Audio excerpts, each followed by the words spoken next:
വയനാടിലുണ്ടായ ഉരുൾപൊട്ടൽ ദുരന്തം നമ്മുടെ നെഞ്ചിനെ നീറ്റുമ്പോൾ മറ്റൊരു ഉരുൾപൊട്ടൽ ദുരന്തത്തിന് ഇന്ന് 5 വയസ്സ് തികയുന്നു.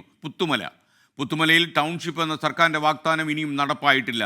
ദുരിതബാധിതരിൽ പലർക്കും വീടുകൾ ലഭിച്ചില്ലെന്നും ആക്ഷേപം. വായ്പകൾ എഴുതി തള്ളാത്തതിനാൽ ഇപ്പോഴും ലോൺ അടയ്ക്കാൻ ബുദ്ധിമുട്ടുകയാണ് ഇവിടുത്തെ പല ആളുകളും. പുത്തുമല ഗ്രാമം അതിസുന്ദരിയായിരുന്നു. മലഞ്ചെരുവിൽ നിന്ന് കിനിഞ്ഞിറങ്ങുന്ന കോടമഞ്ഞ്, ചുറ്റും തേയിലത്തോട്ടങ്ങളും വനഭംഗിയും ഒരുക്കുന്ന പച്ചപ്പ്.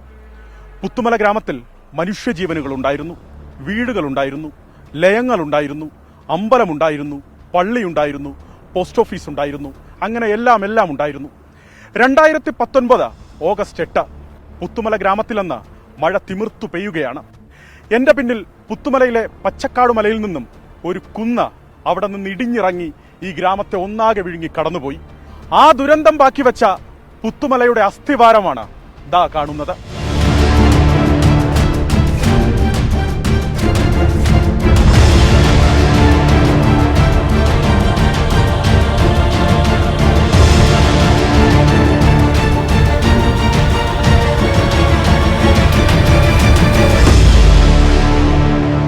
പുത്തുമല ദുരന്തം അന്ന് പുറം ലോകത്തെ അറിയിച്ച 2019 കാലത്തെ മേപ്പാടി പഞ്ചായത്തിലെ പ്രസിഡന്റായിരുന്ന കെ സഹദ് ഇവിടെയുണ്ട്. അദ്ദേഹത്തിന്റെ ആ ദിവസങ്ങളിലെ അല്ലെങ്കിൽ ആ ദിവസത്തിന്റെ നടുക്കുന്ന ഓർമ്മ അദ്ദേഹത്തിന് ഇപ്പോഴുമുണ്ട്. ഹലോ, ഞാൻ ഇവിടെ നിൽക്കുന്നത് ഇപ്പോ പുത്തുമല എന്ന് പറയുന്ന മേപ്പാടി ഗ്രാമപഞ്ചായത്തിലെ 9ാം വാർഡിനകത്താണ്. 3 പാടികളും ഒരു ക്യാൻറ്റീൻ, പള്ളി, മുസ്ലിം പള്ളി, അമ്പലം ഉൾപ്പെടെയുള്ള പ്രദേശം ഒന്നടങ്കം മേലെ ഭാഗത്തുനിന്നും വലിയൊരു മല ഉരുൾപൊട്ടിയിട്ട് ആളുകളെ കാണാത്തൊരു സാഹചര്യമുണ്ട്. എങ്ങനെയാ ദിവസത്തെ ഓർക്കുന്നത്? ഇപ്പോൾ അതിനകത്ത് കഠിനമായിട്ടുള്ള മഴയായിരുന്നു. മഴ എന്ന് പറഞ്ഞാൽ മഴ അങ്ങനത്തെ നമ്മൾ അടുത്തൊന്നും കണ്ടിട്ടില്ലായിരുന്നു. ഈ വെള്ളത്തിന്റെ തുള്ളിയുടെ അളവ് കൂടുതൽ, നമ്മൾ നിൽക്കുന്ന ഈ ഡിഫറൻസ് പോലും ആളെ കാണാൻ കഴിയാത്ത രീതിയിലേക്കുള്ള ഇരുട്ട് മൂടിയ ഒരു കാലാവസ്ഥയായിരുന്നു. അങ്ങനെ ഇവിടെ വന്നപ്പോൾ തലേ ദിവസം 7-ാം തീയതി തന്നെ ചെറിയൊരു പുലർച്ചെ സമയത്ത് ഒരു വീടിന്റെ സൈഡ് ഭാഗം ഒരു ഉരുൾപൊട്ടി വന്നിട്ടുണ്ട്. അതൊരു സിഗ്നലായിട്ട് ഞങ്ങൾ മനസ്സിലാക്കി ഇവിടെയുള്ള വാർഡ് മെമ്പർമാരും ജനകീയമായിട്ട് എല്ലാവരെയും പൂർണ്ണമായിട്ട് ഈ ഭാഗത്ത് കാണുന്ന മുഴുവൻ 350ഓളം ആളുകളെ നമ്മൾ മാറ്റി. അന്ന് 4:15 ഈ ഉരുൾപൊട്ടുന്നത്. ഞങ്ങൾ ഈ 4 മണി വരെ ഈ പ്രദേശത്ത് ആളുകൾ ഒഴിപ്പിക്കുന്ന ഭാഗമായിട്ട് ഞാൻ അടക്കമുള്ള ആളുകൾ ഈ പ്രദേശത്തുണ്ട്. ഞങ്ങൾ പോലും ജസ്റ്റ് അതിന് കഴിച്ചില്ലായതാണ്. പിന്നെ 17 പേരാണ് മരണപ്പെട്ട ആൾക്കാർ. 17 ജീവനുകളെ ഉരുളെടുത്തു. 5 പേർ ഇന്നും കാണാമറയത്ത്. കൂറ്റൻ പാറക്കൂട്ടങ്ങളും മരങ്ങളും മണ്ണും തുടച്ചു നീക്കിയ പുത്തുമല ഗ്രാമത്തിൽ ദുരന്തത്തിന്റെ അവശേഷിപ്പുകൾ ഇന്നും കാണാം. പൊട്ടിച്ചിതറി ഇരച്ചെത്തിയ പാറകൾ, ഒലിച്ചിറങ്ങിയ മണ്ണിൽ കിളിർത്ത കാട് മൂടിയ ലയങ്ങൾ, തകർന്ന വാഹനങ്ങൾ, ചെളിയിൽ പുതഞ്ഞ വീടുകൾ.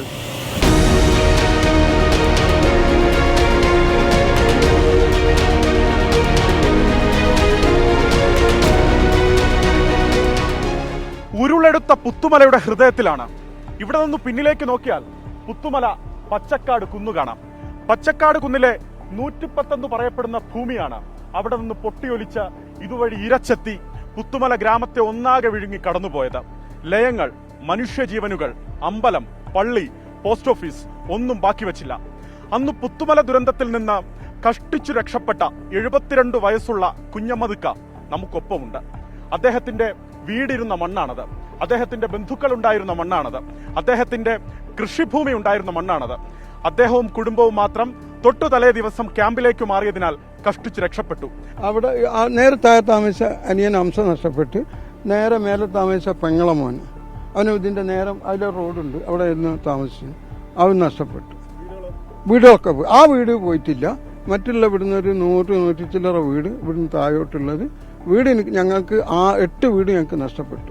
പുത്തുമലയിൽ അവശേഷിക്കുന്നവരുടെ പ്രതിനിധിയായ കുഞ്ഞമ്മദിക്ക ഒന്നുകൂടെ പറയുന്നുണ്ട്. സർക്കാർ നൽകിയ വാഗ്ദാനങ്ങളൊന്നും പാലിച്ചിട്ടില്ല.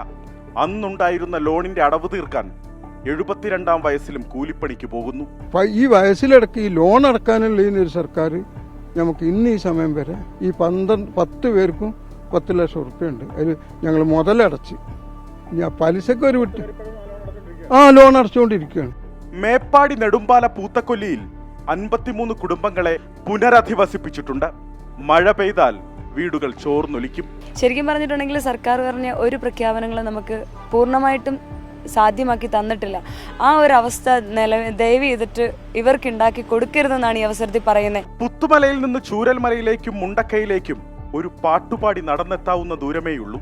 9 നാൾ മുമ്പ് തിരിച്ചറിയാൻ അടയാളമൊന്നും അവശേഷിപ്പിക്കാതെ അവിടങ്ങളിൽ നിന്നും മടങ്ങിയവർ പുത്തുമലയുടെ താഴ്വരയിൽ ഒന്നിച്ചുറങ്ങുന്നു. ചൂരൽ മലയുടെയും മുണ്ടക്കയുടെയും ജനിതകം പുത്തുമലയിൽ അടയാളമിട്ടു വെക്കുന്നു. ഒരു നാൾ തേടി വരുന്ന പ്രിയപ്പെട്ടവരെയും കാത്ത്. വിപിൻ വേളിക്കൊപ്പം അലക്സ്, റാം മുഹമ്മദ്, 24 വയനാട്. ഒരു 5 കൊല്ലങ്ങൾക്ക് മുമ്പ് മരണം തേർവാഴ്ച നടത്തിയ പ്രദേശമാണ് പുത്തുമല. ഇവിടെ നിന്ന് യഥാർത്ഥത്തിൽ 1.5 കിലോമീറ്ററിൽ മാത്രമേ അകലമുള്ളൂ. ഇപ്പോൾ നമ്മൾ എന്നും ചർച്ച ചെയ്യുന്ന, ഓരോ നിമിഷവും നമ്മുടെ നൊമ്പരമായി മാറിയ മുണ്ടക്കൈക്ക്. അപ്പോൾ സത്യത്തിൽ പുത്തുമലയിൽ നിന്ന് മരണം മുണ്ടക്കൈക്ക് ഇറങ്ങി 5 കൊല്ലം കഴിയുമ്പോൾ എന്ന് വേണം പറയാൻ.